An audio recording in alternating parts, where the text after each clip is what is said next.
வச்சா போஸ்ட்மார்ட்டம் பண்ணவே தேவையில்லை பாட்டெல்லாம் தனித்தனியா பிரிச்சு வைப்பேன் டாக்டருக்கு வேலை இல்ல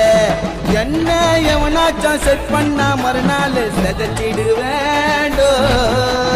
சந்திரி பண்ணாம மப்சல்ல தூக்கின்னு போய் குழி தோண்டி புதைச்சிடுவேன் உருவேன் பல பல ஊத்திடும் சலசல 6 லிட்டர் பிளட்டும் பின்னச்சா கொல கொல பகுத்தச்சா தல தல என்ன தொட்டா கண்டம் நான் பேச மாட்டேன் பின்னால பின்னால பின்னால என் பொருள் வரோம் உன்னோட முன்னால